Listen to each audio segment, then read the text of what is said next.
Hello, I am MJB 20077, and today we'll be covering r/malicious compliance in the very first episode of MJB's Reddit Time. Enjoy! Alright, the first segment is by u/hungry hippo. See that hungry is an O in it, so I don't know how to feel about that. And it's titled, Don't Want to Wear Pants and Can Go Home. Alright, bet. Start reading. The summer after my senior year in high school, I started collecting shopping carts at a grocery store. I lived on the coast, so it was hot as hell during the summers. It was one of those uppity grocery chains, so we had a pretty strict dress code. White long-sleeve dress shirt tucked into khaki dress slacks. But because I worked outside a good portion of the day, management let me wear khaki shorts and a short-sleeve button-up. All was fine towards the end of the summer. We got a new general manager who was much stricter on policy than the old one had been. When I came in for my first shift with the manager, he called me to his office. This is vaguely how a conversation went, but I can remember. There have been some changes. Your uniform is clearly lacking in several areas, and I'll need you to correct it. We'll need you to go home and change into pants and provide a long-sleeve button-up. Me, thinking he had mistaken me for someone who works inside. Actually, sir, I collect carts so I'm allowed to wear shorts. Son, I said what I said. Either you adhere to the dress code or you go home. So, I don't have a choice but to wear pants at 90+ degree heat in the height of the summer? That is the policy. And being smart with me is not getting us off on the right foot. Alright then, going home. Good. Thank you for your understanding. I walked out of his office fully understanding that he expected me to actually come back. But his ultimatum was to either wear pants or not come to work. So I chose the latter.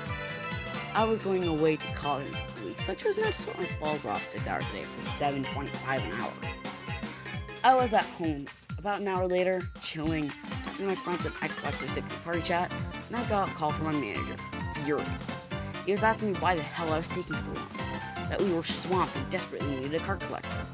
I told him I wasn't coming back. Of course, he didn't take this well. He told me to get back here right then, or I would be fired. Which I responded with, well, I thought that was the best idea. He was absolutely dumbfounded. He hadn't expected me to call his bluff on something he considered to be so inconsequential because he wasn't going outside pushing carts in the heat. He tried to talk me into coming back. I told him he gave me two options, and I chose number 2.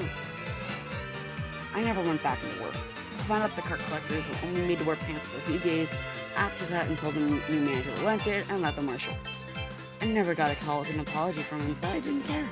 I enjoyed the time off before going to college. That story is actually pretty cool. Nice. Alright, on to the next one. Corporate HR tries to flex, almost gets arrested by the county sheriff. This post is by DaddyVet99. So at the time of the story, I'd been working in search and rescue for the county sheriff for several years, having been certified by the federal government as an emergency services manager. My plant manager was very happy to let me go whenever there was an emergency that required my assistance, as I was a tenured employee and a hard worker. Then my plant manager goes on vacation. I received a page declaring a local emergency due to flooding. This is truly a life and death emergency. I contact the plant HR and tell her I am leaving, not knowing the head of corporate HR is there and has the phone on speaker. Corporate GR proceeds to tell me if I leave, it is job abandonment and I will be fired. I am actually in the plant that day, only to assist in exposing the floor. The plant shut down for Christmas. I explain it is an emergency, and the plant manager has always released me for emergencies requiring my presence. She stands firm, so I contact the search and rescue manager, who promptly says it will be handled ASAP. Within minutes, I am called to the front office, where the sheriff is on speakerphone. When the corporate HR lets him know I'm present, he then states if anyone interferes with my going to save lives, they will be arrested. He tells them he will be faxing me the relevant state law, as well as a letter explaining my duties. Search and rescue is an ignoring review of my service. With the Sheriff's Department. He explains that these will go into my personal file. Corporate HR may have a degree, but apparently no common sense. She starts to tell him, well, in Denver. Sheriff cuts in to tell her, we are not in Colorado, but she can take a vacation in county jail if she wishes. Needless to say, I was quickly out doing search and rescue duties. That was 10 years ago, but the corporate HR manager still shoots me dirty looks whenever she visits the plant. I just laugh. Alright, on to the last story. This one's by u/magic pretend account. Angry boss tries to pick a fight with the US Army. So this all happened in the last few weeks. For reference, I'm a battalion level officer in the Army Reserve. While I was getting my master's, I took an overnight gig doing unimportant things. Most of my coworkers are 19 to 22 years old, in college or just out of high school. Pay was good and I could focus on my studies all night. I graduated with my master's in 2018. The job market for my field in the area was hard for a while. I had a good relationship with the owner of the company and the pay was really good. Plus, the Army has me working in the field, so I just decided to stay. Fast forward to 6 months ago. I've been here for 4 years now. Every manager or supervisor has nothing but praise for me. That means 0 mistakes that cost the company any money or time. New boss, good guy, flexible. Works with people to get people's schedules they want. But over time, personal issues or something get in his head. I suspect he doesn't like struggling to schedule around my military duties, but who knows?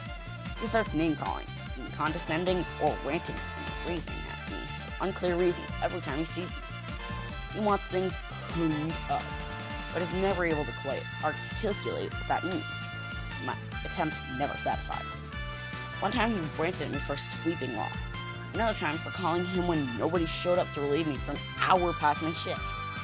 And the guys on the schedule said they were told they didn't need to come in. When he does manage to give specific instruction, he'll show up the next day and rant and rage and yell that he didn't do it before he told me. Well, now my comfortable, well-paying job is no longer peaceful. And I have better things to do than listen to a man-child angry at the world every day. So I hop on Indeed and apply for a couple jobs in my field. Right now, I have the master's and 6 years of experience doing it in the Army. So I ran some interviews, and within a few weeks, get an offer for double my salary. Soon after, as I'm still working on the boarding process for the company, he becomes enraged that a garbage can is dirty. I shit you not.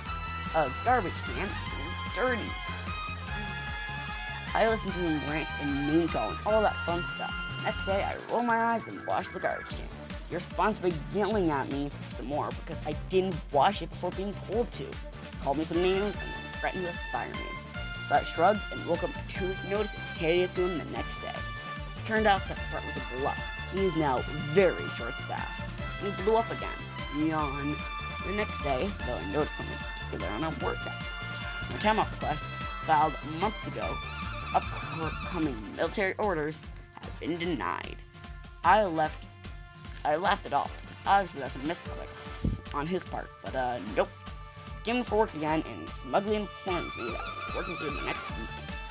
I have military obligations.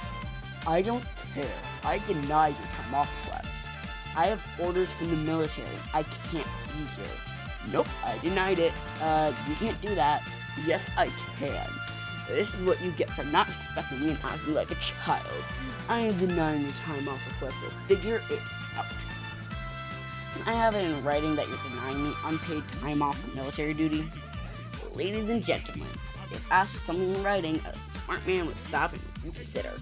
A smart man actually would have realized well before telling me that trying to tell an Army battalion that they can't have one of their captains because a 35-year-old civilian middle manager is being petty is a really dumb idea, and is in fact illegal. My boss is not a smart man. Maybe he once was, but now he's an angry and vengeful, petty man that at this point believes he has won a mighty victory over his enemy. So he puts it in writing, then walks off with a confident swagger shouting over his shoulder, "Figure it out." If you insist. So after my shift, I wait for our main office to open, and I called the company's owner for the first time since the new boss arrived. Friendly chat, then I tell him I'm only just to warn him that his manager is trying to pick his fight with the DOD, and that I wanted to call him, let him know, and get it resolved unofficially. Owner thanked me for calling him, assured me that I would get, of course, have those days off, and asked me what my perceptions were of the new boss. I gave him my opinion that he was once great, but has turned into the most toxic, abused person I've ever worked for. We wished each other well and then hugged. I don't know what happened next, but I suspect the owner politely and calmly informed him that small businesses don't like their managers picking fights with the federal government, because when my new schedule came out, I had my drill days off, and the boss avoided me after that. I'm taking vacation after drill and starting my new job as an expert in the field on Memorial Day. Working autonomously with clients, and you will remain there angry, frustrated, and stressed. I figured it out, boss man. Figured it out. That was a really good story. That'll be it for this episode of Reddit Time. Feel free to come back for the next time of Reddit. See ya.